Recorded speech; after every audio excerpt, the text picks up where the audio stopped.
कार्यक्रम के पुण्यार्जक हैं श्री जयेश जसवंत लाल शाह, श्रीमती रूपाबेन शाह, श्री अर्पित वखारिया, श्रीमती अदिति वखारिया, कियारा वखारिया, जियान वखारिया, कुंजन गांधी, ईशा गांधी एवं हतवी गांधी। माता श्री सुशीलाबाई जैन ललितपुर वाले, श्रीमती मीना अनिल कुमार जैन BSR श्री विद्यासागर रोडवेज नागपुर, श्री धन्ना लाल जी जैन सौभाग्यशाली बेटी बाई जैन पुरवई पुत्री एवं दामाद, श्रीमती सोनिया, श्री आदेश कुमार जी पौत्र रेहान, मास्टर युवान जैन सिंगापुर, श्रीमती स्वाति पीयूष जैन, मास्टर दर्श जैन, मास्टर गर्व जैन BSR श्री विद्यासागर रोडवेज परिवार नागपुर, सौभाग्यशाली किरण कुमार जैन दिल्ली, सौभाग्यशाली शिमला राजेंद्र कुमार जी घनसौर, सौभाग्यशाली Mukta Ajay Jain dream soapy BSR Shri Vidyasagar roadways Nagpur.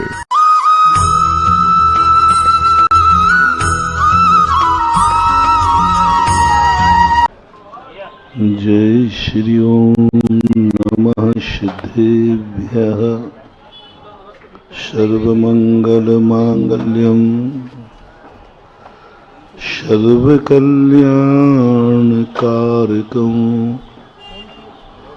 प्रधानं सर्वधर्माणां जैनं जयतु शासनम्। पंच परमेष्टि भगवान की आचार्य श्री गुरुवर कुंद महाराज की, आचार्य श्री गुरुवर विद्यासागर महाराज की। सुधा सागर जी महाराज की जय जय गुरुदेव। प्रकृति में दो प्रकार की शक्तियां होती हैं।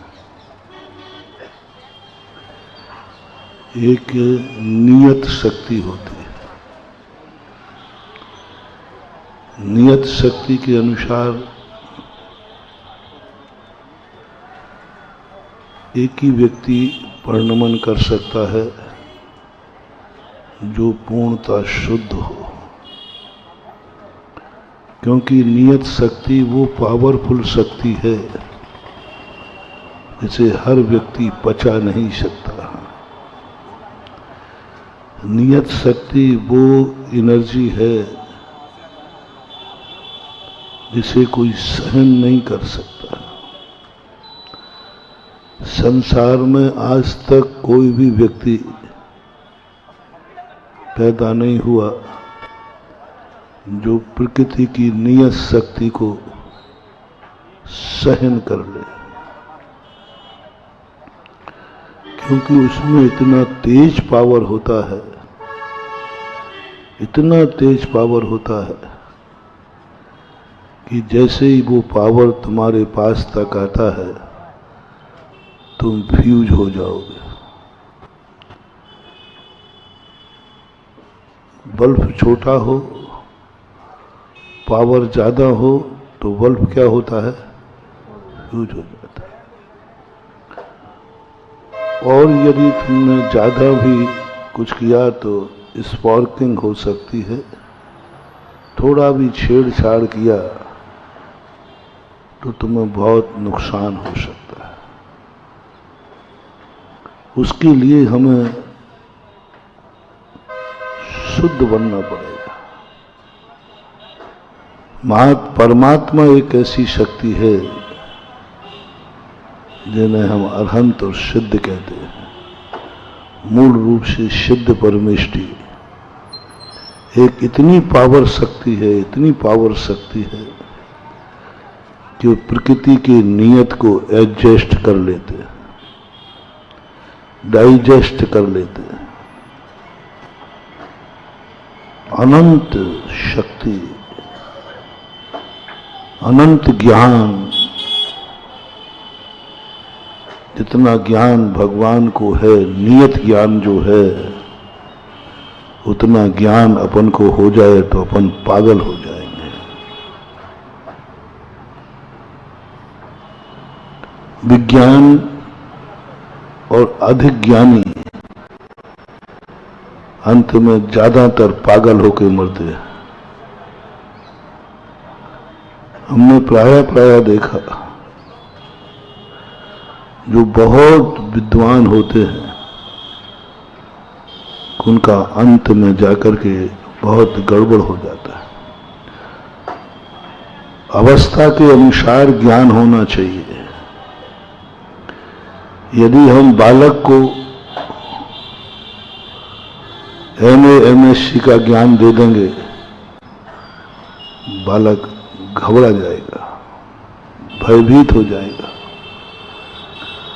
उसको बहुत कम पढ़ाया जाता है, बहुत कम पढ़ाया जाता है, जिससे उसका दिमाग संतुलित रहे। बालक को पूरा पेवर शुद्ध शक्तिमान चीज नहीं पिलाई जाती, उसे पानी मिला हुआ दूध पिलाया जाता है। कहते हैं संसार में सबसे पतला दूध किसका होता है? सबसे पतला दूध मां का, और मां में भी मनुष्य की मां का, किसी त्रियंचिनी का नहीं। त्रियंचियों का दूध बहुत पावरफुल होता है क्योंकि उसका बेटा पावरफुल होता है। सिंघनी का बेटा पावरफुल होता है, सिंघनी मां का दूध भी पावरफुल होता है। दूसरा कोई पी ही नहीं सकता, पी लेगा तो मरेगा। जानवरों में आप देखते हैं भैंस का दूध पावरफुल होता है, हमारे शास्त्रों में लिखा है। ऊंट का दूध उससे पावरफुल होता है, ऊंटनी का, क्योंकि उनका बेटा पावरफुल होता है। गाय जो होती है वो भी मनुष्य से ज्यादा पावरफुल है। गाय का बछड़ा मनुष्य से तो पावरफुल है, लेकिन भैंस के पाड़े से ज्यादा मजबूत नहीं है। यदि गाय के बछड़े को भैंस का दूध पिला दिया जाए, उसकी जिंदगी दुखमय हो जाएगी। मनुष्य को भी जब प्रकृति ने दिया, सबसे कम जठराग्नि होती है मनुष्य की, सॉफ्ट जठराग्नि होती है। इसे प्रकृति ने सबसे पतला दूध बनाया मनुष्य के बच्चे की मां का, उससे ज्यादा नहीं पचा सकता। इसी प्रकार ये प्रकृति मां है। प्रकृति की हर एनर्जी मां के रूप में प्रकट होती है। इसका यदि तुम पूर्ण नियत रूप प्रकृति का पान करोगे, जीवित नहीं रह पाओगे, मर जाओगे, सहन ही नहीं कर सकोगे, क्योंकि प्रकृति एक नियत शक्ति छोड़ती है। जो ये कहते हैं, जो जिस समय जैसा जिस रूप में होना है वैसा होगा। महानुभाव, गलती मत कर लेना है, कभी दिमाग में ही ये शब्द मत आने देना।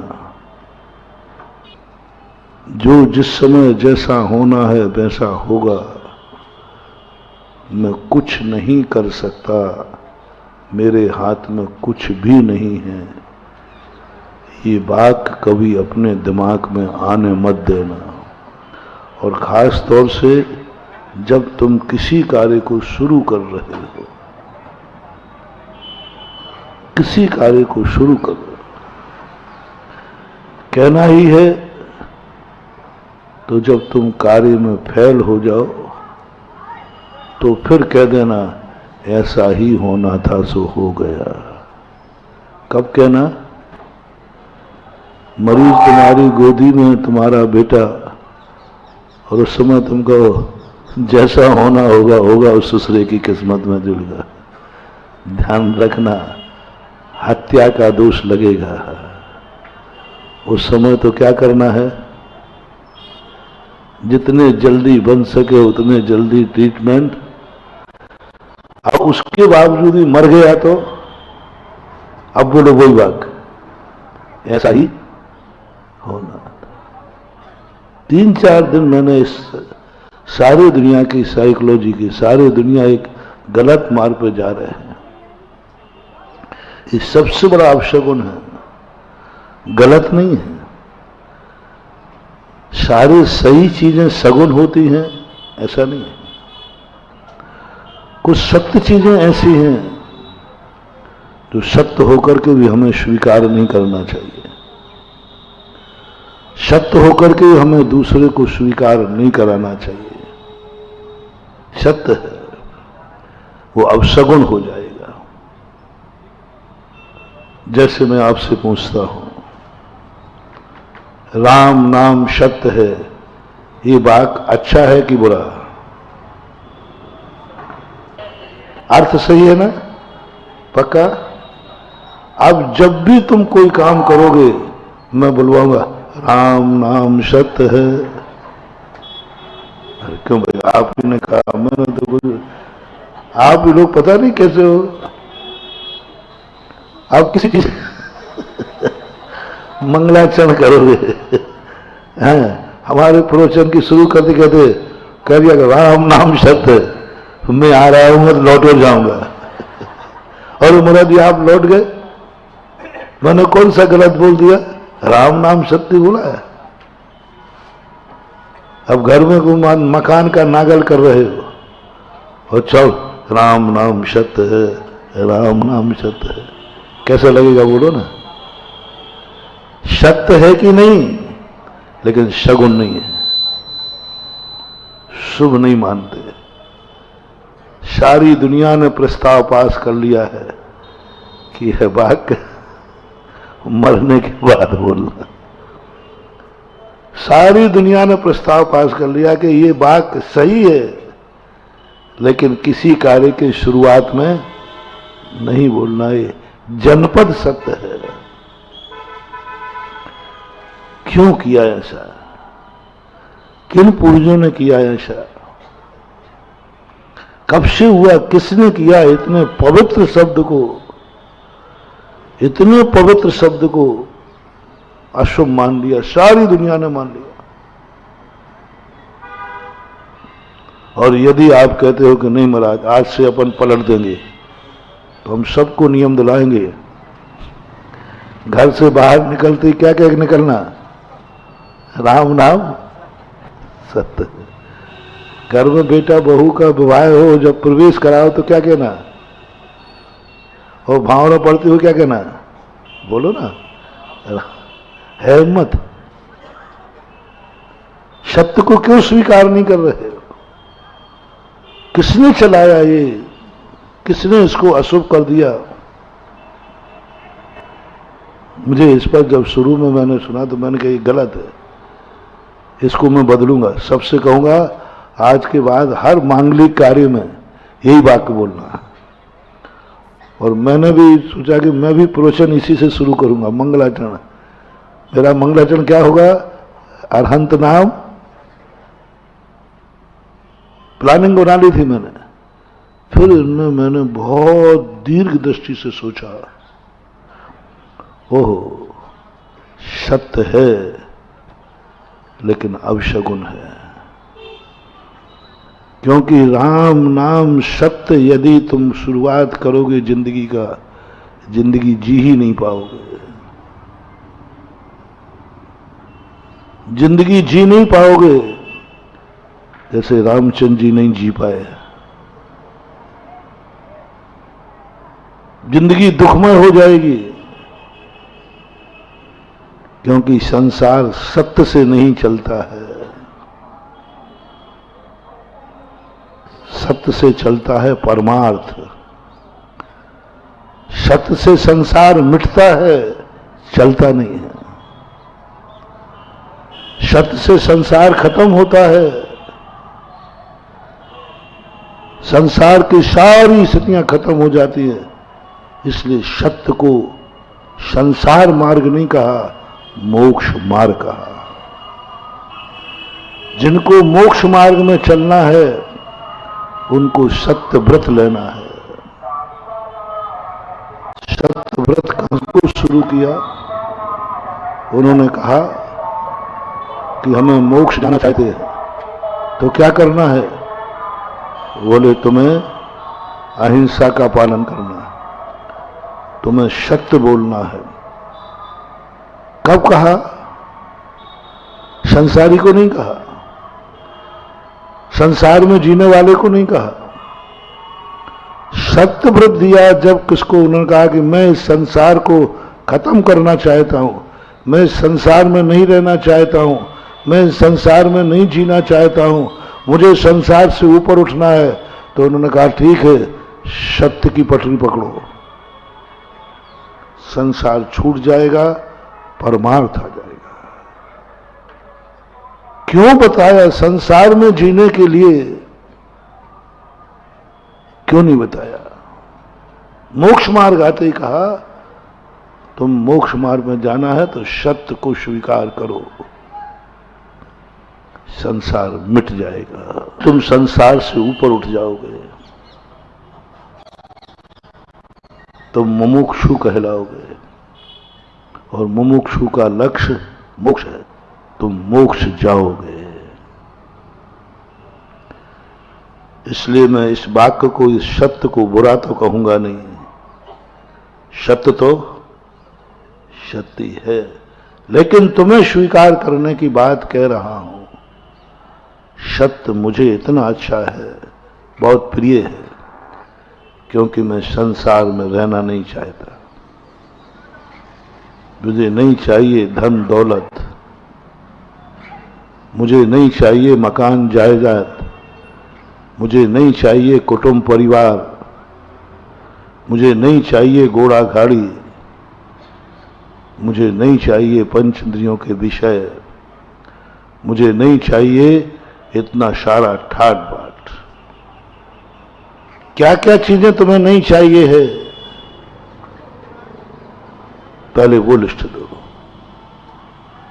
बोले संसार में रहना है, नहीं रहना, परिवार के साथ नहीं रहना, धन दौलत नहीं चाहिए, खाने पीने का इंतजाम कुछ नहीं चाहिए, मुझे ये संसार की एक भी चीज पसंद नहीं है,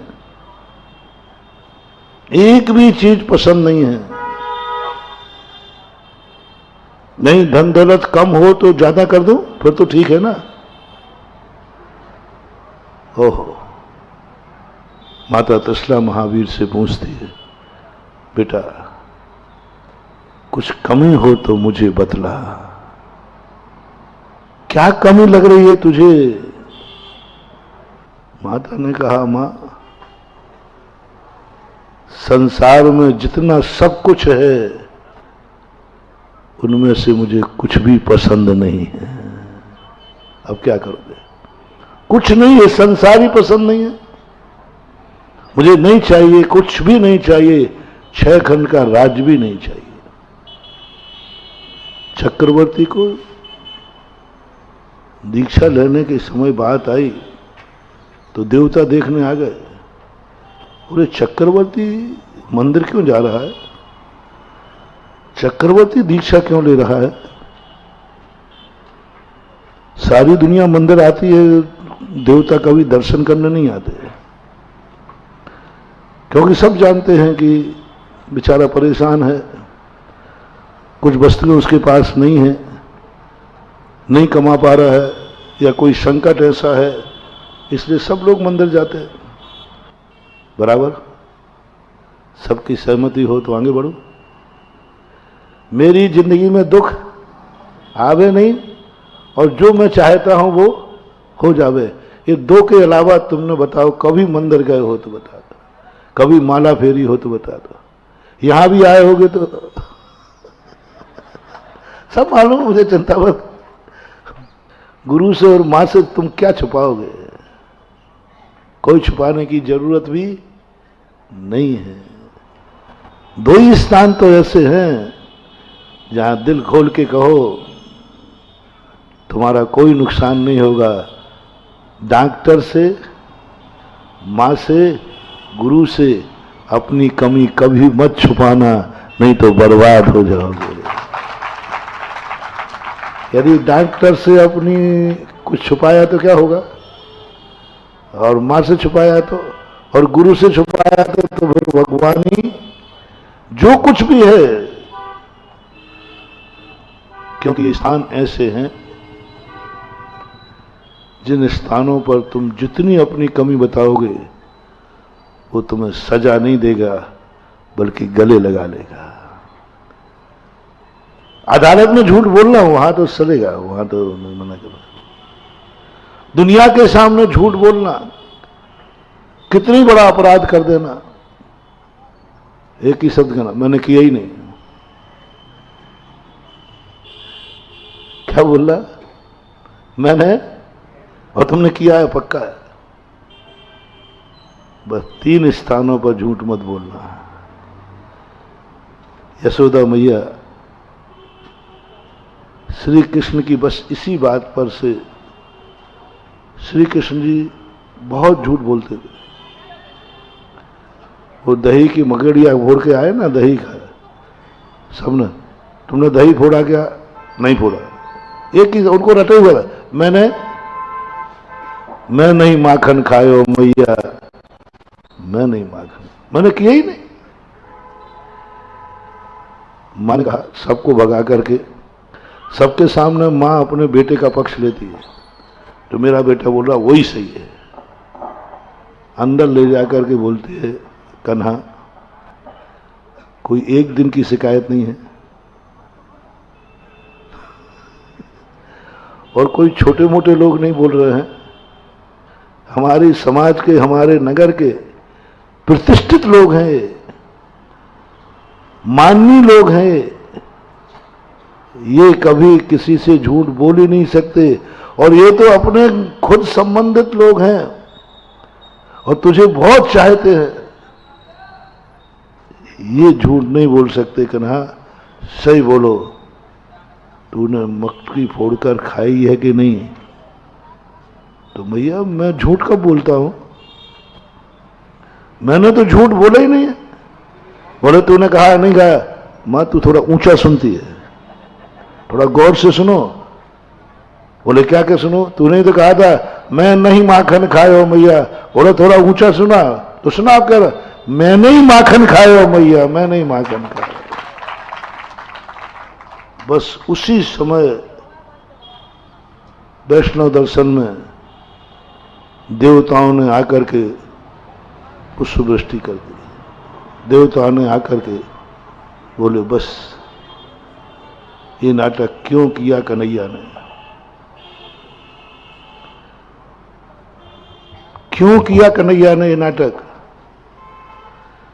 इतने बड़े आदमी होकर, इतने बड़ी शक्तिमान होकर के ये मायाचारी क्यों की? सबके सामने अलग बोले और मां के सामने अलग बोले। महान पुरुषों की कोई भी क्रिया हो वो जगत को शिक्षा देने के लिए होती है। महापुरुष की कोई भी क्रिया हो उसके पीछे क्या है? यदि वो गलत भी कर रहे हैं तो जगत को शिक्षा दे रहे हैं, बिना उसके वो गलत कर ही नहीं सकते। वो जगत को क्या शिक्षा दे रहे हैं? यदि तुम दुनिया के सामने सत्य नहीं बोल सकते हो तो चलेगा, लेकिन कभी मां के सामने झूठ मत बोल देना, ये नहीं चलेगा। ये सिखा दिया उन्होंने।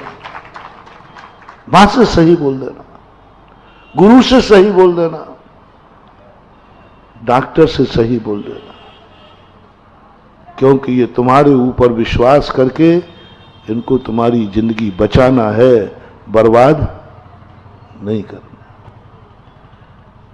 इसलिए सदा वहां सत्य बोलना होता। इसलिए सही बोलो। तुम लोग धर्म किस लिए करते हो?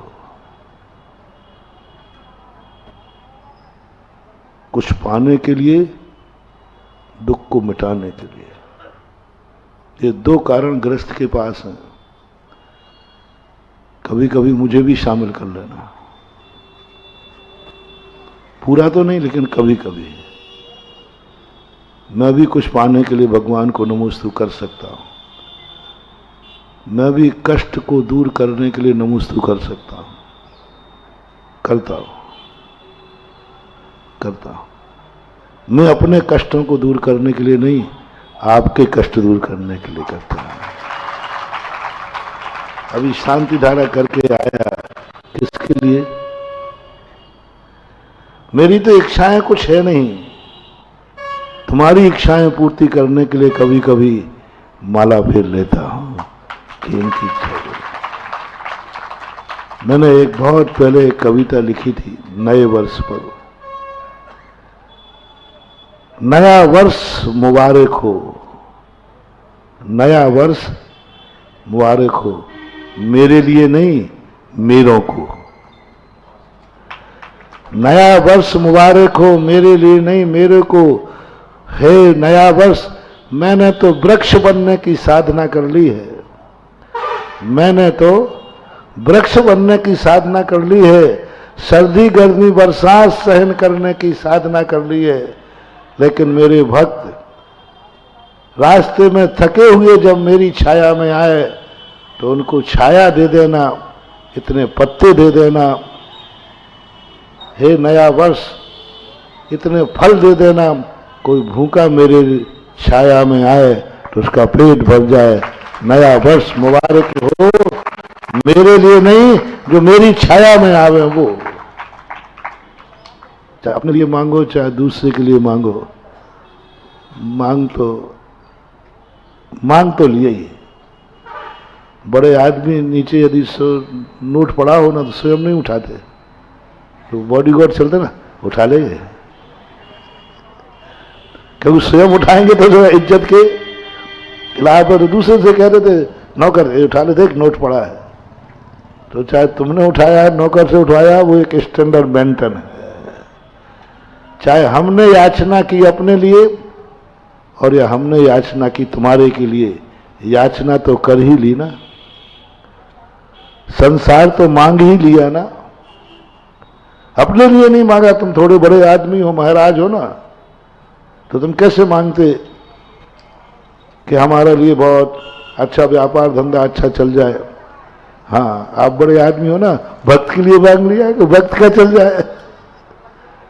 अपने कष्ट दूर करने कैसे मांगते? लोग कहते महाराज होकर के देखो कष्टों से डरते हैं, तो हमने अपने लिए नहीं मांगा। हमने नहीं हम तो ठीक है, हमारे भक्त सुखी हो जाए, होता है।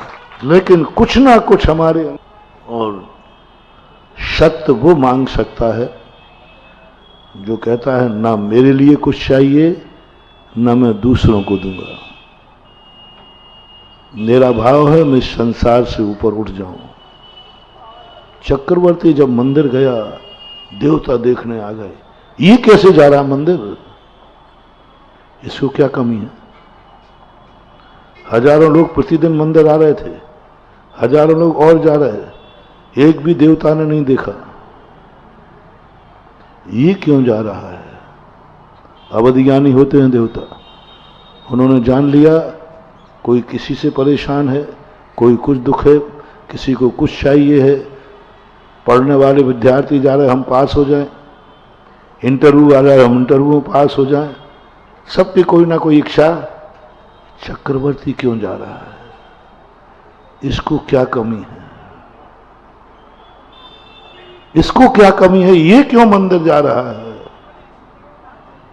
सारे देवताओं के दिमाग खराब, ये क्यों मंदिर जा रहा है?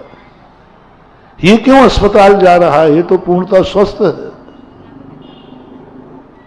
ये क्यों जा रहा है मंदिर? सारे मिथ्या दृष्टि देवता आश्चर्यचकित रह गए, ये मंदिर क्यों जा रहा है? इसकी कमी क्या है?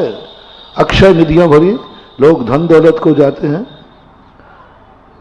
लोग वैभव को जाते हैं, अपनी हुकूमत बढ़ाने जाते हैं, अपना राज्य बढ़ाने जाते हैं। 6 खंड का राज्य, इससे बड़ा राज्य होता ही नहीं, पूरा राज्य इसके पास है, अक्षय निधियां हैं, परिवार सुखी है, कोई परिवार में कमी नहीं है, स्वयं में कोई कमी नहीं, कोई बीमार है नहीं। ये मंदिर क्यों जा रहा है?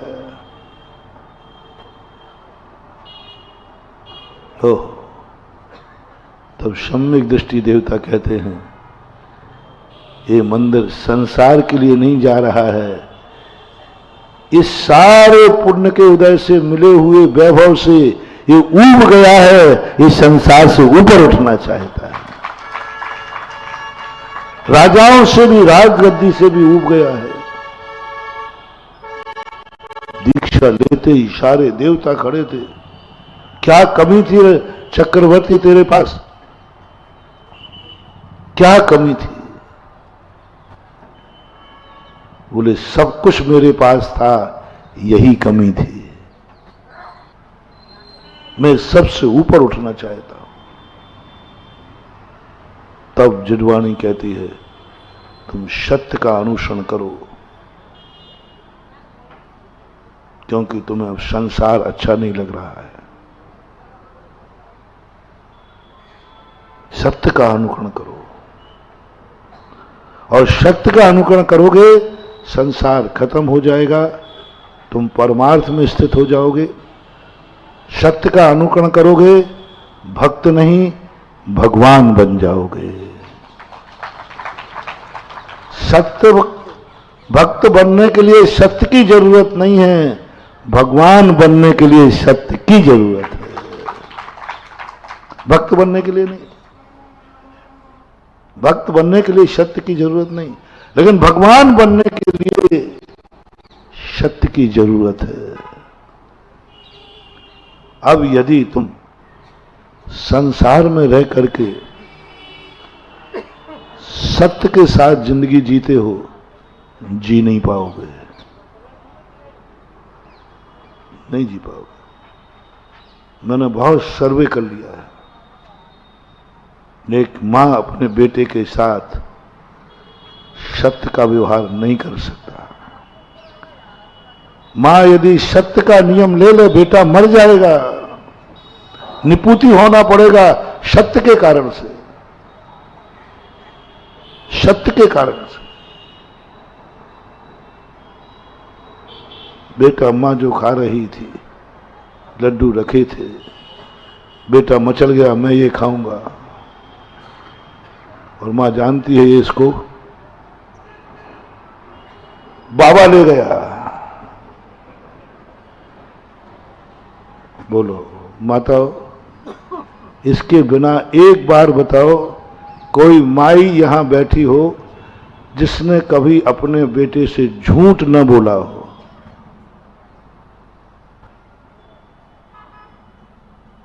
कोई भी हाथ उठा सकता है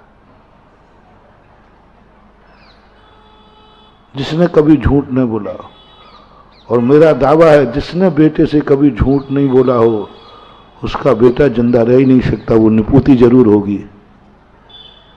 क्योंकि सत्य बोलने से बेटे को बचाया ही, क्योंकि बेटा मूर्ख है,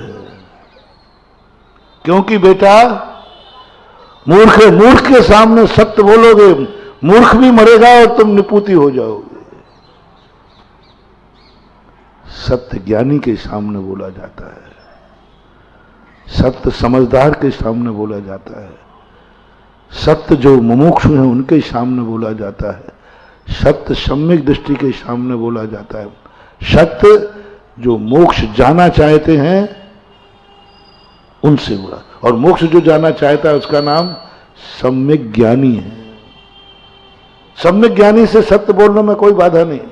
बेटा ये मत खा, तेरे लिए नुकसानदायक है। जी मां। जो मां की आज्ञा पूरी मानता हो उससे झूठ बोलने की जरूरत है ही नहीं। वो बालक मूर्ख है,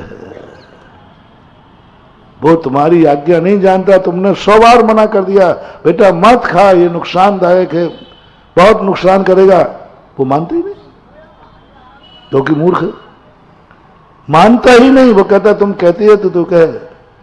बल्कि मां जितना बोलती है ना, आप छोटे बच्चों को देखना, मैं कई बार बताता हूं, उसका दोस्त खेलने जा रहा है ना तो मां चिल्लाती है नहीं नहीं तू खेलने नहीं जाएगा, होमवर्क कर। तो दोस्त का देख तेरी मां चिल्ला रही है, तो वो बोलता तो नहीं, अपने दोस्त को धीरे से क्या कहता है, इसका स्क्रू तो ये तो दिन भर एक तुमने ज्यादा समझाया नहीं और उसने तुम्हारा स्क्रू ढीला कर देगा, वो पागल यूं कर देगा। और ऐसा इशारा करते कि चल अपन तो भागते, वो तो चिल्लाती रहती है। अब क्या करें? क्योंकि बालक मूर्ख है और मूर्ख को कभी सत्य बोल करके सुधारा नहीं जा सकता। मूर्ख को तो झूठ ही बोलना पड़ेगा। रात में खाएगा तो सींग निकल आएंगे। भय दिखाओ उसको। और ज्ञानी को नहीं, ज्ञानी को तो सत्य बता दो सब कुछ। और संसार चाहने वाला कभी ज्ञानी हो नहीं सकता। ये तो मैंने बालक का उदाहरण तुम्हें दिया जिससे समझ में आ जाए। बोलो आप लोग अपने बालक से झूठ बोलती हो कि नहीं? ओके, समर्थन हो गया। और सत्य बोल के दिखाओ, बालक खुद होगी। क्योंकि हेतु बनाओ, बालक से झूठ क्यों बोलना? क्योंकि बालक मूर्ख है, बालक अज्ञानी है, बालक अबोध है, बालक ना समझ है। ओके? क्यों झूठ बोलना पड़ा? जल्दी फिर से रिपीट करो। मां को बालक जैसे बेटे से झूठ क्यों बोलना पड़ा? क्योंकि बालक अबोध है, इसलिए झूठ बोलना। जो ज्ञानी है, ये तो हुआ बालक की मां की कहानी। अब हमारी जिनवाणी मां या मैं तुम्हारी मां हूं और तुम बालक हो। ज्ञानी कौन है? जो संसार से ऊब चुका है। संसार के विषय विष के समान लगते हैं। घर जिसे कारागृह लगता है, वनिता जिसे बेड़ी लगती है। घर कारागृह, वनिता बेड़ी, परिजन हैं रखवाले। घर तो जेल लगता है, पत्नी बेड़ी लगती है, परिवारजन रखवाले लगते हैं। पुण्य का उदय जो आता है, मकान जब बनता है उसको जेल लगता है। पुण्य के उदय में वो घबराता है, वो ज्ञानी कहलाता है, सम्यक ज्ञानी कहलाता है। अब आप बताएं, आप ज्ञानी बैठे हो हमारे सामने, इस मम्मी के सामने, ज्ञानी हो या अबोध हो? जो आप कह दो।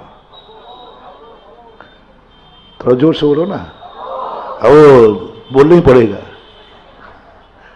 नहीं बोलोगे तो बेटा अभी हाल हम दुकान नहीं खोलने देंगे, मकान में नहीं जाने देंगे और सब पत्नियों में डाइवर्स करा देंगे। क्योंकि वो बेड़ी है, बेड़ी तो काटना चाहिए कि बांधना चाहिए? बोलो, बेड़ी बांधने लायक है कि छोड़ने लायक है? जोर से बोलो ना, ये कम सुनेंगे तुमको। शास्त्रों में तो लिखा है ना, मैं अपनी तरफ से तो नहीं बोल रहा हूं। घर कारागृह, वनिता बेड़ी, परिजन है। तो बेड़ी बांधने लायक है कि काटने लायक है? हैं? तो जोर से बोलो, कम सुनता हूं मैं। तो कटा दूं? हम बेड़ी काट देंगे? आज सब जितने लोग मेरा प्रवचन सुन रहे हैं, सब लोग एक फार्म भरेंगे और पत्नी से कहेंगे तू बेड़ी है और बेड़ी बांधी नहीं जाती, बेड़ी तो अलग की जाती है। प्रस्ताव पास करो, मुझे तो कोई ऐतराज है ही नहीं है? और जिनकी नहीं बंधी है वे अब बांधेंगे नहीं, जिनकी बंध गई है वो छोड़ेंगे और जिनकी नहीं बंधी है वो बांधेंगे नहीं। यदि ये प्रस्ताव पास कर सको तो ओहो, समझ लेना मोक्ष मार्ग तुम्हारा चालू हो गया और मोक्ष ज्यादा दूर नहीं, पास ही है। महावीर स्वामी ने यही तो कहा कि तू यदि मोक्ष जाना चाहता है तो इन सब चीजों से डाइवर्स ले, धन से, दौलत से, मकान से, जायदाद से, परिवार से, सब से डाइवर्स कर, मोक्ष चल जाएगा। और है यही मार्ग है, चाहे तीर्थंकर क्यों ना हो। जब तक संसार से मिली हुई, पुण्य के उदय में मिली हुई वस्तु का उपभोग कर रहे हैं, तब तक तीर्थंकर को भी मोक्ष के दरवाजे न भी सिज्जदी बत्थ दरो, जहां भी होई तिथे रो। जिस बिना नहीं जिन राज सीजे, तू रोलो दिखी। किसी को मुक्ति है ही नहीं। आप प्रस्ताव पास करते हैं, यह प्रस्ताव पास करूं, जिनकी शादियां हो गई वे डाइवर्स, जिनकी नहीं हुई वो अभी श्रीफल उठाएंगे। श्रीफल रखे? हाँ रखे। और कहेंगे महाराज हम बेड़ी को पहनूंगा नहीं, और घर जाओगे नहीं क्योंकि वो तो जेल है। जो तुमने बनाया था ना, वो नागल किया था, वो तो जेल बनाया, पागल कहेंगे। तो जेल में तुम जाओगे नहीं और किसी से संबंध बनाओगे नहीं।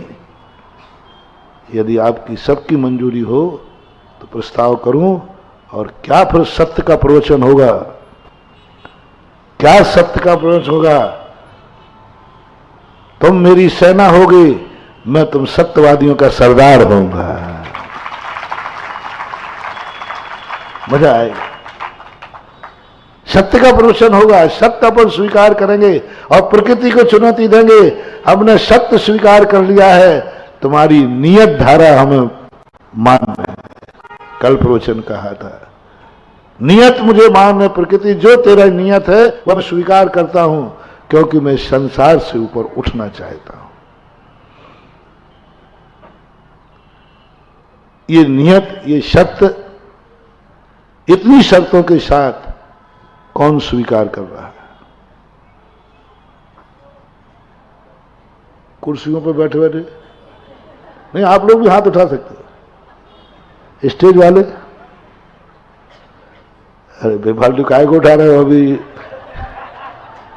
अभी मैं कह दूंगा तो कहूंगा महाराज वो थोड़ा चांद खड़ी का काम बाकी है, थोड़ा नहीं कर सकते, नहीं कर सकते। कुछ मैंने मार्ग गलत बताया क्या? बोलो, मार्ग जो मैंने प्रवचन दिया गलत दिया क्या? गलत तो नहीं है ना? लेकिन गलत नहीं है, लेकिन तुम्हारे लिए ठीक नहीं है। तुम इसको लेकर के जी नहीं सकोगे, तुम इसको लेकर के गृहस्थी चला नहीं सकोगे, तुम इसको लेकर के गृहस्थ में रह नहीं सकोगे, क्योंकि जो मोक्ष का मार्ग है गृहस्थी उसके बिल्कुल विपरीत है। संसार और मोक्ष कैसे है भैया? बोलो ना, उल्टे दोनों। पंडित जी बनारसी दास ने खुद लिखा, दो काम नहीं होए सयाने, विषय बोलो मोक्ष में। हो नहीं सकते दोनों काम। ज्ञान कला जिनके घट जागी, बनारसी दास जी का है, आगरे के थे। ज्ञान कला जिनके घट जागी, बेजग माही सहज बैरागी, ज्ञानी मगन विषय सुख भोगी, यह विपरीत संभव नहीं। ज्ञानी विषय भोगी हो यह कभी संभव हो ही नहीं सकता। कितनी बड़ी दावा किया बनारस। आपके गृहस्थ थे वो, मुनि महाराज नहीं थे, गृहस्थ थे। ज्ञानी मगन विषय सुख भोगी, यह विपरीत संभव नहीं। जिनके अंदर ज्ञान कला जाग गई, वो पंचेंद्रियों का विषय हो ही नहीं सकता। वो संसार में रहेगा ही नहीं, रह ही नहीं सकता। संभव नहीं, कठिन नहीं कहा, ऐसा संभव हो ही नहीं सकता। अब ऐसी दशा जब तुम्हारी है, अब सीधी सीधी बोलो, सत्य है, राम नाम सत्य है, या सत्य है कि नहीं? जल्दी बोलो। ये बात गलत है कि सही है? हैं? सही है। इसमें कोई गलती दिख रही क्या? अरहंत नाम बोलो जैनियों, अरहंत नाम सत्य है, इसमें कोई गलती? सुधार कर दो? नहीं नहीं महाराज, कोई सुधार मत करो। तो फिर आज से हर शुभ कार्य के पहले छिपी टोला वालों और यहीं से संदेश भेज रहा हूं। आज सीपी टोला के मंच से एक प्रस्ताव पास हुआ है, हर व्यक्ति अपने सगुन कार्य में राम नाम सत्य बोलेगा, अरहंत नाम सत्य बोलेगा। और मंच संचालक आप भी इसी वाक्य से शुरू करना, राम नाम सत्य है। हिम्मत हो तो करो। महाराज जी, आपकी सलाह क्या है? मेरी सलाह है कि इसको शुरू मत करना, क्योंकि आप संसार मिटाना नहीं चाहते हो, संसार बनाना चाहते हो। तो संसार सत्य से तो मिटेगा, और सत्य को बीच में मत आना देना, तो संसार बनेगा।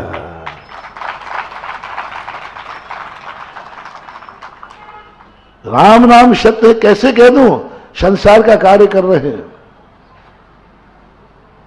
संसार की स्थितियां जी रहे हैं, हथकड़ी डालने जा रहे हैं हम, शादी करने जा रहा है और दूल्हा घोड़ी पे बैठे कह रहा है राम नाम। कौन छोड़ी है जो उसको बरमाला डालेगी? मैं तो कहूं एक को मत डालना। जो पहले ही कह रहा है राम नाम सत्य है ना, वो विधवा करेगा मुझे, क्योंकि बोला। ओहो, कैसे मजेदार बात आ जाए। सत्य है लेकिन शगुन नहीं है, क्योंकि तुम ग्रस्त हो। हमारे लिए शगुन हो सकता है, तुम्हारे लिए नहीं। और हम भी जब तुम्हारे लिए कुछ बोलेंगे, प्रवचन में आएंगे, तो ये हमारे लिए भी अशुभ होगा कि हम राम नाम सत्य कहकर प्रवचन शुरू करें, तो ये भी नीति विरुद्ध होगा, नीति विरुद्ध होगा। मैं आशीर्वाद राम नाम सत्य लेके दूं, ये नीति विरुद्ध होगा, ये आशीर्वाद हिंसक होगा, ये आशीर्वाद अभिशाप होगा, ये अभिशाप मुझे पाप के बंध का कारण बनेगा कि मैं कहूं महाराज आशीर्वाद दो, ठीक है, राम नाम सत्य हो सबका। क्या बोल रहे? अभी नहीं, अभी तो फैंसी ड्रेस कर रहे थे, दिया नहीं दिखा रहा था। तुमने कहा महाराज आशीर्वाद दो, सबका मंगल हो, सबका राम नाम सत्य हो। कोई ने नमोस्तु नहीं किया, बताओ, इतने वाला हाथ उठाया। कर मत लेना, नहीं तो राम नाम सत्य हो जाएगा। सत्य में कहां आशीर्वाद है? सत्य तो एक ज्ञायक स्वरूप ही है। सत्य तो मां साक्षीभूत है। सत्य तो एक शाश्वत अविनाशी है, जिसमें ना नमोस्तु होता है ना आशीर्वाद होता है।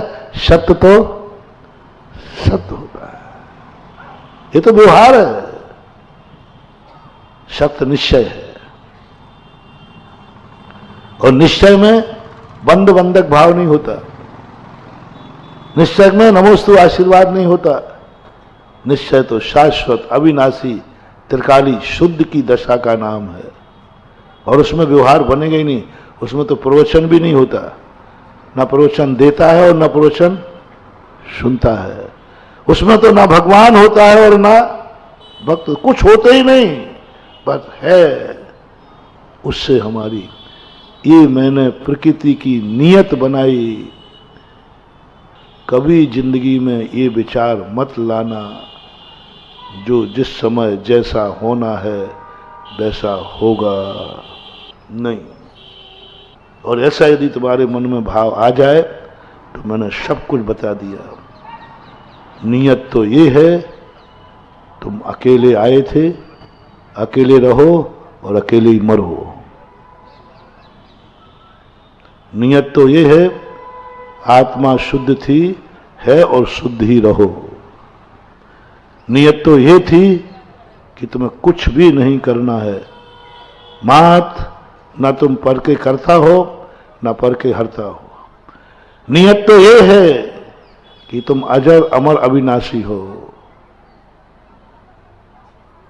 सांप बीच में आ जाए डरना मत, शेर बीच में आ जाए डरना मत।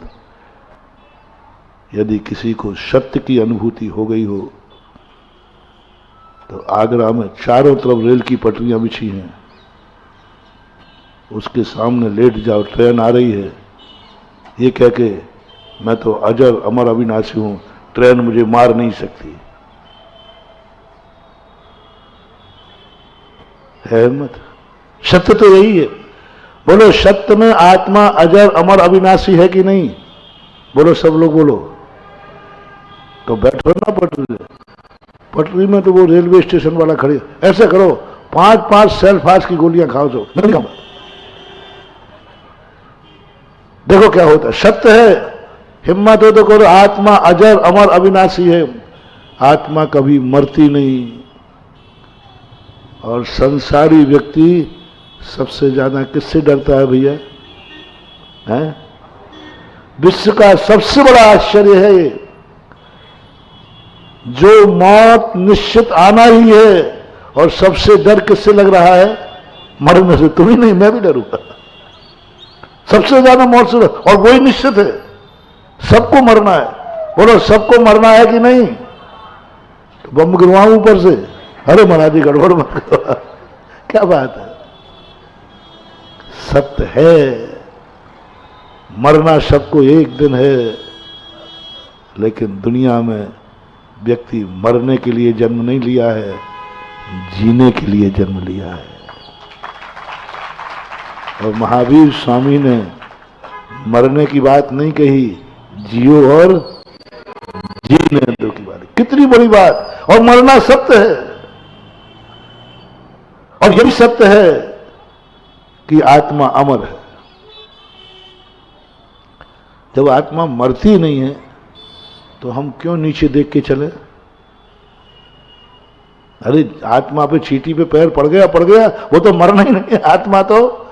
फिर कोई हमें मारे तो डरूं क्यों? मैं तो मरूंगा ही नहीं। जो मरेगा वो शरीर है, और मैं तो शरीर से भिन्न आत्मा हूं। मुझे कोई मार नहीं सकता, मैं मर नहीं सकता। क्या ये अनुभूति कह करके आप जी सकोगे? तुम सेल्फाज करा, बोले क्यों करा? बोले मैं मरता ही नहीं, मैं तो अमर हूं। एक दिन जी के दिखाओ। जिनवाणी में लिखा है, आत्मा अमर है, आत्मा अमर है। सामने शेर छलांग लगाने वाला है, और आप अनुभूति करके दिखाओ, मैं मरूंगा नहीं, मैं तो अमर हूं। बोलो, अमरता की अनुभूति होगी कि थर थर कांप रहे होगे? हैं? नाम सुनते ही कांप जाओगे। मरने की बात तो बहुत दूर रही। इसलिए अमरता सत्य है, लेकिन वो सत्य संसार में जीने वालों के लिए शगुन नहीं है, शुभ नहीं है। बचने का प्रयास करो। अमरता सत्य है, शास्त्रों में लिखा है, आत्मा न कभी मरती है, न पानी से गलती है, न सच से छिनती है, न आग से जलती है। आत्मा को कुछ नहीं होता। और तुम बोलो आत्मा हो कि जड़ हो? जड़ जाने ना, पुद्गल। तुम जीव हो या पुद्गल हो? पता नहीं छिपी टोला में कौन रहते हैं। तुम क्या हो? जीव हो कि पुद्गल हो? बोलते नहीं जोर से। जीव। जीव मरता ही नहीं है, वो तो अजर अमर विनाशी है। ये सत्य है, शास्त्र में लिखा है। लेकिन सत्य है, लेकिन शुभ नहीं है। ये नियत है, ये निश्चय है, सत्य है, लेकिन सगुण नहीं है, शुभ नहीं है। ये संसार में जीने के लिए शुभ नहीं है, परिवार को चलाने के लिए शुभ नहीं है, गुरु और भक्त का संबंध बनाने के लिए शुभ नहीं है, भगवान से भी संबंध बनाने के लिए शुभ नहीं है, शुभ नहीं है। हमारे लिए वह अवशकुन है। कैसे? जैसे राम नाम सत्य है, ऐसे ही नियत सत्य अशुभ है। जो जिस समय जैसा होना है वैसा होगा, ये अपनी जिंदगी में से वाक्य निकाल देना, कभी स्वप्न में मत आने देना। दूसरी बात, जो किस्मत में लिखा है वही होगा। समय से बढ़ के और भाग को छोड़कर कुछ नहीं मिलता। ये भाग निकम्मों के हैं। इनकी जिंदगी में सबसे ज्यादा अवसगुन होने वाला है जो नियतवाद को स्वीकार करते हैं। नियतवाद के लिए ना गुरु की जरूरत है, ना भगवान की जरूरत है, ना माँ बाप की जरूरत है, किसी की जरूरत ही नहीं है। और जिसकी जिंदगी में ये कोई नहीं है वो अनाथ है, अज्ञानी है, अबोध है। बालक से सत्य मत बोलना, नहीं तो बालक मर जाएगा, तुम निपूती हो जाओगे। बालक से असत्य बोलना, बालक बच जाएगा, क्योंकि बालक, रिपीट करो, अबोध है। अब आप और बता दो, आपको किस में लूं? ज्ञानी में लूं कि अज्ञानी में? नहीं, आप जैसे कह दो वैसे कर लूंगा। नहीं, आप ज्ञानी हो तो कोई बात नहीं, मैंने ज्ञानी की परिभाषा बता दी। अब आप लोग कौन हैं? अज्ञानी हैं, अबोध हैं। तो मुझे भी, क्योंकि परिभाषा क्या बनी? अबोध को सत्य नहीं बोलना, अबोध को तो झूठ बोलना पड़े तो बोल दो, बस उसका हित होना चाहिए, ये ध्यान रखो। मां ने झूठ बोला, क्या उसे झूठ का पाप लगेगा? क्यों नहीं लगेगा? क्योंकि उसका भाव क्या है? बेटे का हित करना भाव है। बेटे का हित करना भाव है, इसलिए झूठ बोलने में भी कोई बाधा नहीं है। इसी प्रकार जिनवाणी मां ने भी अपन सबका पालन करने के लिए व्यवहार को बीच में लाए, और व्यवहार असत्यार्थ है, व्यवहार अभूतार्थ है, ये पक्का है, लेकिन बेटे को जिंदा रखने के लिए व्यवहार जरूरी है। समाज खत्म हो जाएगी जिस दिन व्यवहार खत्म हो जाएगा, और व्यवहार झूठा होता है लेकिन हितकारी होता है। रिपीट बनाओ, व्यवहार झूठा होता है लेकिन हितकारी होता है। निश्चय सत्य होता है लेकिन अवसगुन होता है, अहितकारी होता है गृहस्थ की भूमिका में। इसलिए गृहस्थ को मैं वो बात कहना चाह रहा हूं कि नियतवाद के चक्कर में नहीं पड़ना, क्योंकि तुम अबोध हो। शास्त्रों में हम लोगों को उपदेश देते समय कहा है कि सामने वालों को बालक मान करके उपदेश देना, मां बन करके उपदेश देना, ये आदेश दिया है जिनवाणी ने। शिवकोटि महाराज ने आपको बालक कहा, आत्मानुशासन में वक्ता को कहा तुम मां बन करके बैठना गद्दी पर, मां बन के बोलना। और जो वाणी निकले, इस जिनवाणी को अपन क्या कहते हैं? जिनवाणी मां। मैंने समझे इसको मां क्यों कहते हैं? इस जिनवाणी को मां क्यों कहते हैं? गुरु महाराज की वाणी को मां क्यों कहते हैं? हो उन्होंने कहा यदि तुम दुनिया के बीच में बोलने गए हो तो महाराज बन के मत जाना, क्योंकि तुम सत्यवृत्ति हो, तुम इनको मिटा दोगे। महाराज बन के मत जाना, भगवान बन के मत जाना। जब प्रोचन की गद्दी पर बैठो तो मां बन करके बैठना और उनको बालक मानना। और मां को क्या क्या करना पड़ता है, वे सारी बातें तुम्हें आना चाहिए वक्ता को। कई बार हमें बोलना पड़ेगा तुमसे, महाराज जी जो आप खा रहे हो वो मैं खाऊंगा। ऐसा हुआ था एक बार। हम लोग नहाते नहीं ना, तो एक बालक ने देख लिया, इनसे हाथ धोते हैं, पैर धोते हैं, मुंह धोते हैं और हाथ, तो वो अच्छा भक्त था, बढ़िया भक्त था। वो भी हाथ पैर धो करके चौके में आहार को देने आ जाता है। एक दिन उससे पिताजी ने कहा, बेटा तूने नहाया तो है नहीं, ये धोती दुपट्टा पहनेगा। बोले महाराज जी को हार देने जाना। बोले नहाया तो नहीं। बोले पापा आप चुप रहो, मैं आजकल महाराज का पक्का भक्त बन गया हूं। मैंने खुद महाराज को देखा है, जब वे हाथ पैर धो के खा सकते हैं तो हम हाथ पैर धो के दे क्यों नहीं सकते।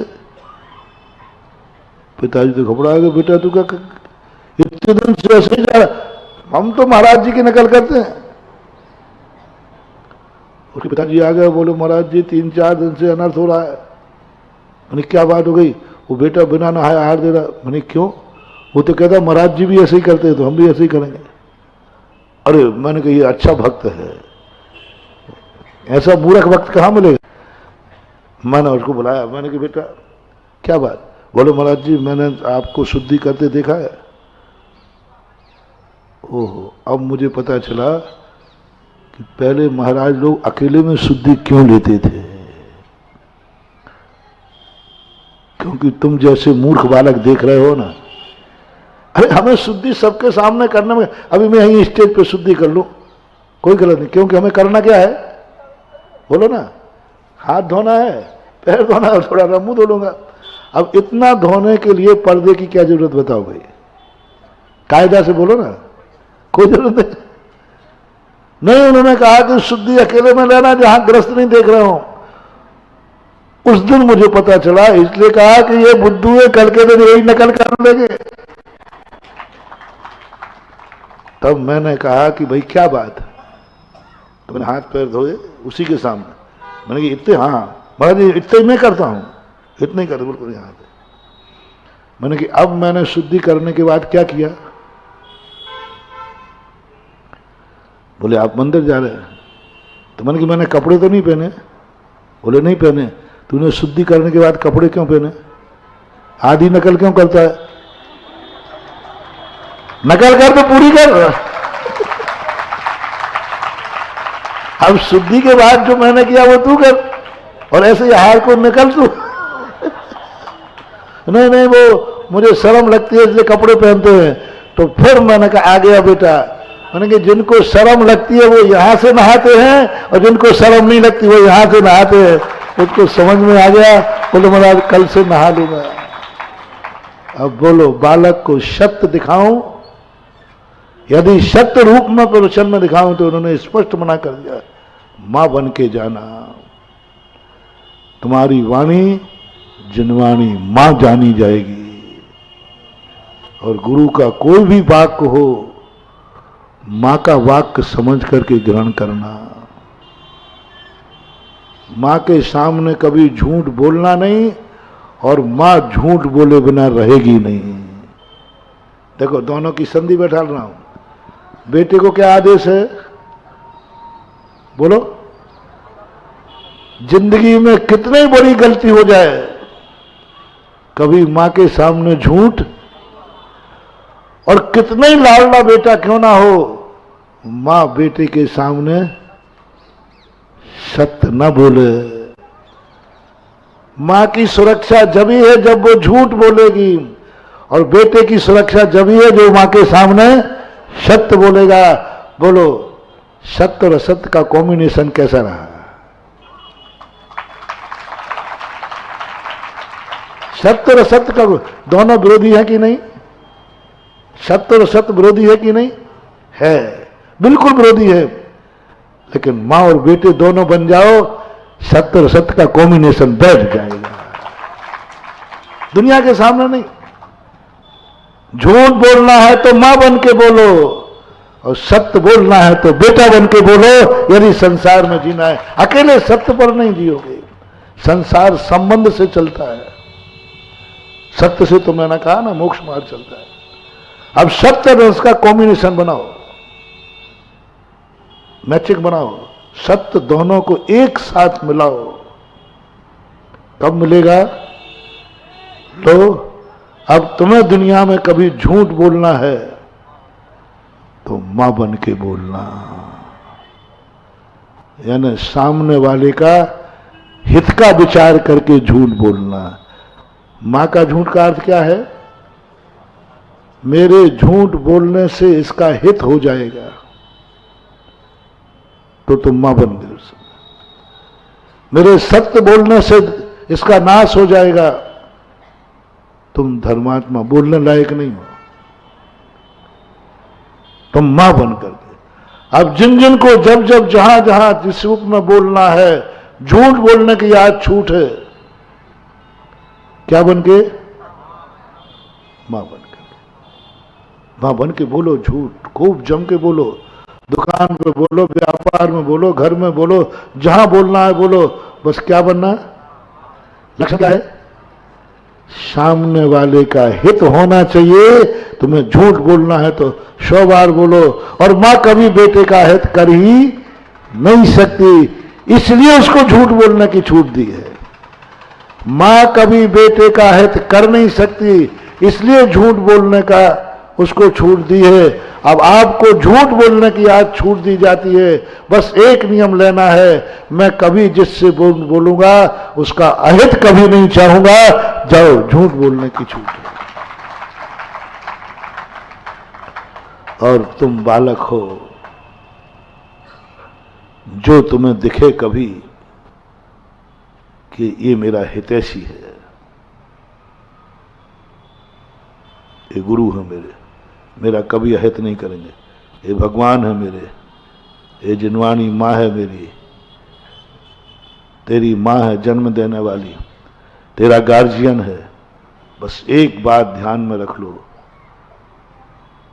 जिसके सामने तुम खड़े हो कुछ बोलने के लिए, उसके संबंध में सोचो, क्या यह व्यक्ति तुम्हारा अहित कर सकता है? पहला, यदि अहित कर सके तो फिर बोलना मत, सत्य को पी जाना, मारे तो मर जाना, सत्य मत बोलना। मारे तो मर जाना, सत्य मत बोलना। तुम्हें कितना ही रिमांडर पे लेवे, हाथ तोड़ देवे, और तुमने पाप किया है, तुमने ये किया है, कबूल नहीं करना। चाहे अदालत में कहलवा लो, चाहे पुलिस वाले तुम्हारे हाथ पर तोड़ तोड़ करके चूरमा बना दे, तो भी सत्य मत बोलना। सत्य है तुमने अपराध किया है, लेकिन कबूल मत करना। सत्य है, बोलना मत। अब बुलवा रहा हूं, जिसके सामने बोल रहे हो वो तुम्हारा हित करेगा या अहित करेगा? अदालत न्यायालय है कि अन्यायालय है? अदालतें कानून है कि अकानून है?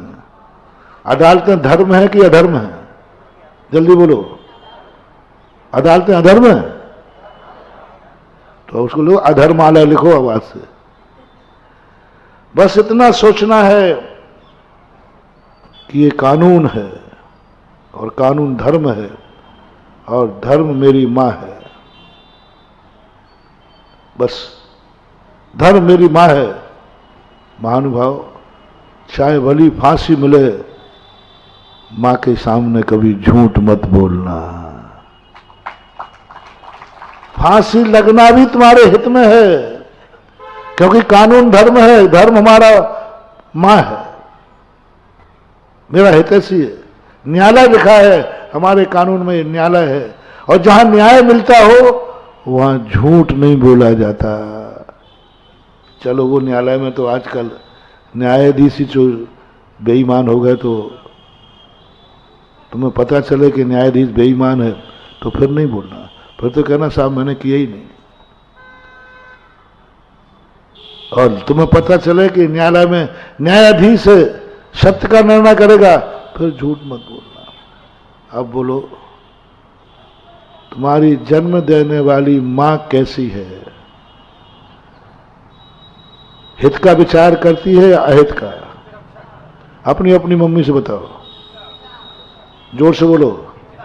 हित का। तो आज से नियम ले लो, मां से कभी झूठ नहीं बोलेंगे। मां से छुप करके कितनी भी बुराई हो जाए, माँ से मत छुपाना। कोई भी धन दौलत माँ से छुपा करके मदर इन लॉ के पास मत ले जाना, नहीं तो आजकल तुम बहुत बेईमान हो गए हो। तुम्हारी जन्म देने वाली माँ तो माँ है और सासू माँ जी है। मूर्ख जी लगाया तो किसके साथ?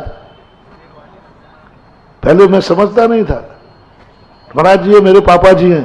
अरे मैंने की अच्छा बच्चा है कि पापा को जी लगा के बोलता है। और महाराज ये मेरे पापा है, ये मेरे पापा हैं और ये मेरे पापा जी हैं। तो मैं तो समझा उसको ओरिजिनल है,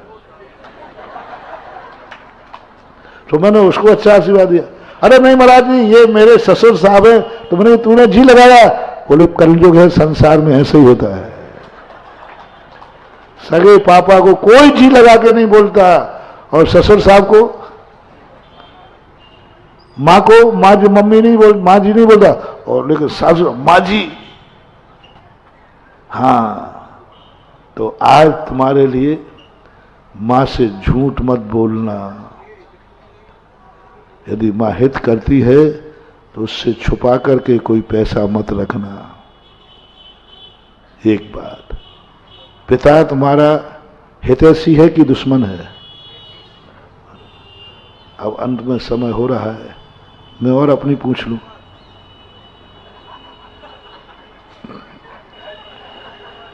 मैं तुम्हारा हितैषी हूं कि अहितैषी? देखो ऊपर से नहीं बोल रहा, देखो अंदर। मैं बिल्कुल बुरा नहीं मानूंगा, बिल्कुल बुरा नहीं मानूंगा। मैं हितैषी हूं कि नहीं? तो आवाज़ें कम आई हैं, सब जोर से बोलो ना थोड़ा। तो बस आज से नियम ले लो, यदि हितैषी हूं तो कभी तुम गुरु के सामने झूठ मत बोलना।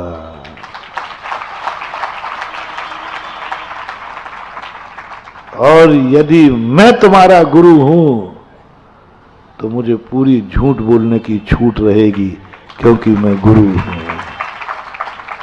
यदि गुरु सही बोल दे तो तुम मिट जाओगे, गुरु सत्य बोल दे तुम बर्बाद हो जाओगे।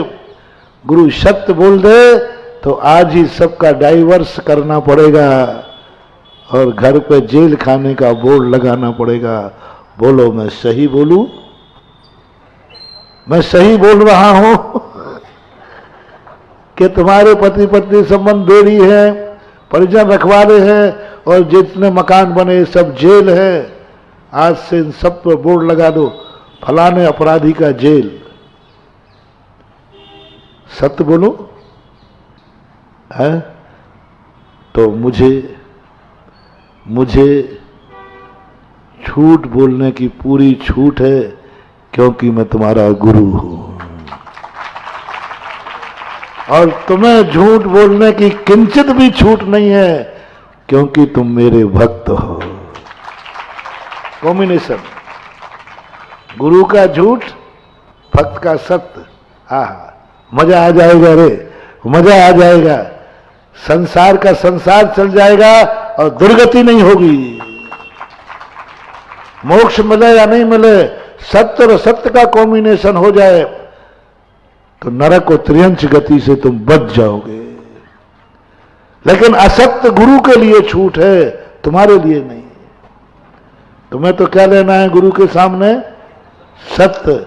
और गुरु को क्या सोचना है? झूठ बोलूं चाहे हम कहें रात्रि भोजन करने से सींग निकलेंगे, बोलो ये सही है कि झूठ है? झूठ है। फिर भी मैं बोल सकता हूं, तुम चुप उठ करना, देखो महाराज बुद्धू बना रहे क्या नहीं बोल रहा? तुम कहोगे महाराज बुद्धू बना रहे। यदि तुमने ये सोच लिया, इसका अर्थ है कि तुम मां के बालक बनने लायक नहीं हो।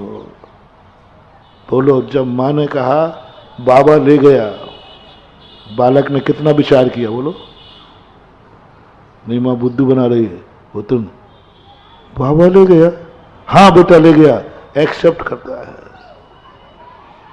पूज्य वर्मान तुंगाचार्य महाराज, बालम विहाय जल संस्थित मिंदु बिंबो मन्या का एक क्षति जना सहसा गृहित। भगवान के सामने बालक बनने का प्रमाण पत्र दिया, प्रमाण पत्र दिया, देखो भगवान मैं बालक हूं। क्यों दिया? इसलिए दिया कि आप झूठ बोलो, कुछ भी बोलो, मैं आपके सामने बालक हूं, आप मेरा अहित नहीं कर सकते। नहीं, अभी अभी बातें, अभी तुमने अपने आप को क्या कहा? बोलो ना, बालक कहा ना, बोल रहे हो ना? बदमाश कहेंगे। कैसे कहा तुम बालक? जब मैंने कहा रात में खाओगे तो सिंह खाओगे, तो तुम्हारे मन में झूठ नहीं बोलना, क्या भाव आया? पकड़े गए ना अभी? हाँ, अरे महाराज आप कहते हमें बुद्धू नहीं बनाओगे, बुद्धू मत बनाओ, सिंह निकल आएंगे। जवाब दो, जब गुरु ने कहा रात में खाओगे सिंह निकल आएंगे, अंदर से क्या आवाज आई? अंदर से थोड़ा भी शक हो गया। ऐसा होता है क्या? सारी दुनिया रात में खा रही, किसके सिंह निकल आए भैया? और तुम ही तो खुद खा रहे, हम तो कल तो रात में खा के आए। देख लो सब सिंह, देखो इनमें कितने लोग रात में खाते हैं। सब लोग अपने सिर देखो, क्योंकि महाराज ने क्या कहा, रात में जो खाता है उसके सिंह निकल आते। तुम सिर पे हाथ फेरो, कहां है सिंह? कहां है सिंह? बस बालकपना खत्म हो गया। यदि बालक होते, कोई कहेगा भी सिंह निकल, बोले सिंह निकले या निकले नहीं, महाराज ने कहा है तो सिंह निकले भी पक्का है, झूठ नहीं हो सकता। मेरे गुरु ने कहा है कि जो रात में खाएगा उसके सींग निकल आएंगे, और आज तक तुमने खाया एक भी सींग नहीं निकला। और आप दावा ठोक दो हमारे गुरु का वचन झूठा हो नहीं सकता, सींग निकलेंगे। तो कहां निकलेंगे? बोले निकलेंगे, मरने के बाद वो सींग वाले जानवर भी पैदा होगा, क्योंकि गुरु ने कहा है ना, आज नहीं कल निकलेंगे, निकलेंगे पर पक्का है। जिनवानी कभी झूठी, मेरा गुरु झूठा नहीं। अब बोलो, इतने संदेह पर मैंने बिल्कुल शुद्ध सफेद झूठ बोल रहा हूं, और मैंने कहा सिंह निकलेंगे रात में। क्या आप प्रमाण पत्र दे सकते हो कि मैं बालक हूं? और प्रमाण पत्र यही है कि तुम्हें कोई भी संदेह नहीं हुआ, तुमने कहा जी निकल सकते हैं। कल तक तो नहीं निकले, बोले आज से निकलेंगे, क्योंकि मेरे गुरु ने कहा है। मानतुंग आचार्य महाराज ने, भगवान आप मेरे हितैषी हैं, मैं आपका बालक हूं, सबूत क्या है? सबूत क्या है? तो उन्होंने तुरंत दिखा दिया कि भगवान देख लीजिए, ये माँ है ना, मैंने माँ से कहा था कि माँ मुझे चंद्रमा चाहिए, चंद्रमा चाहिए, चंद्रमा चाहिए, और माँ ने लाके क्या रख दिया? अब इससे माथा बूढ़ी कौन करे? तो एक पानी भर के लाई थाली में, बोले ये ले चंद्रमा आ गया। बालम विहाय जल संस्थित बिंदु बिंब मन्या का एक क्षति जना सहसा गृहित। यदि मैं बालक नहीं होता तो थाली में चंद्रमा की छाया है और मैं उसे सही का चंद्रमा मान के आनंद ले रहा हूं, तो क्या ये मेरा बालकपन नहीं है?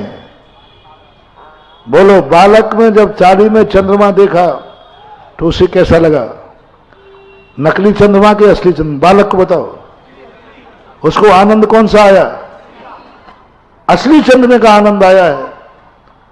और मां ने बिल्कुल झूठ कहा है, 100% झूठ, ये चंद्रमा है ही नहीं। अब तुम्हारे जैसा खोटा बालक होता ना तो क्या करता वो? थाली में दिख रहा है, एक बार ऊपर तो देख लो, बस समझ लो। इधमे वो दुष्मे वो तत्वम नान्यान छान्यता। तुम्हें थाली में मां ने कहा ये चंद्रमा देख, तो तुम्हें यदि ऊपर देखने का भाव आ गया, यानी मां की बात पर आपको, मां ने क्या कहा, ये पकड़ चंद्रमा, जिद करता है, बड़ी मुश्किल से बुला पाई चंद्रमा को नीचे, और उसी चंद्रमा में यदि इतना सा भाव आ गया कि ऊपर देख लो ऊपर वाला कहां गया। जब चंद्रमा नीचे आ गया तो ऊपर नहीं होगा, पक्का है, चंद्रमा तो एक ही है कि दो, तो नीचे आया तो ऊपर गायब हो गया होगा। तो मैं देखता हूं ऊपर गायब हुआ कि नहीं, बस मां बेटे का संबंध खत्म, खत्म। और चंद्रमा ऊपर का ऊपर है, नीचे का, और लेकिन तेरे मन में भाव आ गया, मां ने कहा है चंद्रमा थाली में है, लोग कहते ऊपर है, बोले हो ही नहीं सकता, क्योंकि मां ने कहा है वही चंद्रमा है। क्या बात है महानुभाव। अरे देख मूर्ख, चंद्रमा ये है, देख देख वो दिख रहा है। बोले मुझे बनाने का प्रयास मत करो, मेरी मां ने कहा थाली में चंद्रमा है तो थाली में ही है, बस सामने दिखा रहा है ऊपर का चंद्रमा। मां से कहलवाओ, मां से कहलवाओ कि ये छाया है, सही वो है, तो मान जाऊंगा। मां ने कहा चंद्रमा यही है तो यही है, तो मां बोलो पकड़ के मुंडी भी कर दे, देख देख वो चंद्रमा भी है। बोले बहुत दिख रहा है, मुझे भी दिख रहा है, लेकिन सही चंद्रमा तो यही है, क्योंकि मां ने कहा है। क्या इतना समर्पण, क्या इतने बालक तुम बन जाओगे? बस यही बालक यदि तुम बन गए तो मंदिर में बैठी हुई मूर्ति में तुम्हें साक्षात भगवान नजर आएगा। क्यों नहीं लगता है मंदिरों में तुम्हारा मन? क्योंकि तुम बालक हो ही नहीं जिनवाणी मां के सामने। तुम तो कहते हो मैं विद्वान हूं, पढ़ा लिखा हूं महाराज, ऐसा बुद्धू मत बनाओ। सिद्ध भगवान, कौन से भगवान है यहां? पारसनाथ। पारसनाथ भगवान तो मोक्ष में गए महाराज 3000 वर्ष पहले, और ये भी लिखा है कि कभी सिद्धालय से कोई लौट के नहीं आता, कभी लौट के नहीं आता। और वो पारसनाथ टोंक से मोक्ष गए, हम शिखर जी की वंदना करके आए, और सिद्धालय में जाने वाला लौट के आता है क्या? नहीं आता। और जिनवाणी मां ने कहा देख पारसनाथ तेरे मंदिर में बैठे हैं, मां झूठ मत बनाओ। पारसनाथ भगवान तो सिद्धालय में बैठा है, ये तो उनकी मूर्ति है, उनकी छाया है, उनका बिंब है। खत्म, खत्म हो गया संबंध। जाओ अब तुम मूर्ति के पथरा की पूजा करते रहो, भगवान की पूजा नहीं होगी। मूर्ति की पूजा करने से कल्याण नहीं है, भगवान की पूजा करने से कल्याण है। भगवान की पूजा। और मंदिर में कौन बैठा है? सही का भगवान के मूर्ति का भगवान। थाली में कौन सा चंद्रमा है? असली के नकली? छाया। पर आनंद तो इतना ही में है। यदि तुझे मन में आ गया कि ये तो उसकी छाया है, आनंद खत्म। और तेरी अनुभूति में आया कि नहीं मां ने कहा है तो छाया ही सही चंद्रमा है, तो आनंद ही आनंद है। भगवान के दर्शन करने जब जाओ, साक्षात भगवान नजर आना चाहिए, क्योंकि मेरे गुरु ने कहा है, क्योंकि मेरी जिनवाणी मां ने कहा है। मां ने जो कहा है वही भगवान है। लोग कह देख सिद्धालय में बैठे, नहीं। देख पारसनाथ टोंक से मोक्ष गए, नहीं। अब तुम्हें वो ही आनंद आना चाहिए। तुम्हें मूर्ति गायब हो, तुम्हें ऐसा लगना चाहिए जैसे साक्षात पारसनाथ बैठे हैं, मैं साक्षात पारसनाथ की पूजा कर रहा हूं, साक्षात पारसनाथ को मैं नमोस्तु कर रहा हूं, साक्षात पारसनाथ को मैं सामने बैठा देख रहा हूं तुम्हारे लिए। क्योंकि किसने कहा है? बोलो ना जल्दी। गुरु ने, भगवान महाराज जिनवाणी ने कहा। बस अब आपको कितने भी दलीलें दें, तुम्हारा मन कितना भी कुछ करे, होगा आकाश में चंद्रमा, मेरा चंद्रमा तो वहां है जहां मां ने बताया है। बात खत्म। अब बैठे रहो उस चंद्रमा के नाम पर। अपन को आम से मतलब है कि गुठली से, बता दो। तुम्हें चंद्रमा से मतलब है कि चंद्रमा के आनंद से? आनंद से मतलब है तो मां की बात मान, तेरी कठौती में चंद्रमा आ जाएगा। अब सही के चंद्रमा के लिए ना तो मां के बस की बात है, सही सिद्धालय के लिए इस पंचम काल में कुछ मिलने जुलने वाला है नहीं। नहीं, हम तो सही के पढ़े लिखे लोग हैं, सही भगवान के पास जाएंगे, उनके दर्शन करेंगे। हाँ, करते रहो, जिंदगी मर जा, कुछ नहीं होना। मान जाओ मेरी बात। अपनी जिनवाणी माँ ने कहा है, पारसनाथ मंदिर में है, बस बेटा बन करके चले जाओ, संदेह मत करना माँ झूठ बोल रही कि सही, क्योंकि माँ को क्या अधिकार है बच्चे के हित के लिए झूठ बोलने का। तो मैंने तो झूठ बोलने का अधिकार ले लिया, दिया कि नहीं आप लोगों की तरफ से? और आपने क्या नियम ले लिया? बस इस सत्य रस का कॉम्बिनेशन बनने का नाम ही है गुरु शिष्य मां बेटा। ये कॉम्बिनेशन अपन को बैठाना है, और ये कॉम्बिनेशन यदि अपना बैठ गया तो तुम्हारा कभी अहित हो नहीं सकता, और साधु तुमसे रहित कभी हो नहीं सकता। गुरु शिष्य का कॉम्बिनेशन बनो, चलने दो। सत्य और असत्य का कॉम्बिनेशन एक साथ बैठाना सबसे बड़ा चमत्कार है। इससे बड़ा अतिशय कोई हो नहीं सकता, क्योंकि दोनों विरोधी हैं, कभी एक हो ही नहीं सकते। किसने बैठाल दिया? सबसे बड़ा चमत्कार देखना मानवा, कभी ये दोनों एक नहीं हो सकते। कोई भी आज तक दुनिया में पैदा नहीं हुआ सत्य और सत्य को एक करने वाला, लेकिन सत्य और सत्य एक हो सकता है। बस इतना सा अंतर आना है, एक मां बन जाए और एक बेटा बन जाए। मां बेटे में ये चमत्कार है, गुरु शिष्य में ये चमत्कार है, भक्त और भगवान में भगवान में भी अकेले चमत्कार नहीं है, भक्त में अकेले चमत्कार नहीं है। भगवान और भक्त मिल जाए तो इतना बड़ा अतिशय हो जाएगा, सत्य और असत्य दोनों एक साथ प्रेम के साथ दुनिया में रहेंगे। सत्य और असत्य दोनों कॉम्बिनेशन बैठ जाएगा। बस मां और बेटे का संबंध बना लो, गुरु और शिष्य का संबंध बना लो, भक्त और भगवान का संबंध बना लो, फिर चमत्कार दिखाओ। समय आपका हो गया। महावीर भगवान की। इस कार्यक्रम के पुण्य अर्चक थे श्री जयेश जसवंत लाल शाह, श्रीमती रूपाबेन शाह, श्री अर्पित वखारिया, श्रीमती अदिति वखारिया, कियारा वखारिया, ज्ञान वखारिया, कुंजन गांधी, ईशा गांधी एवं हतवी गांधी।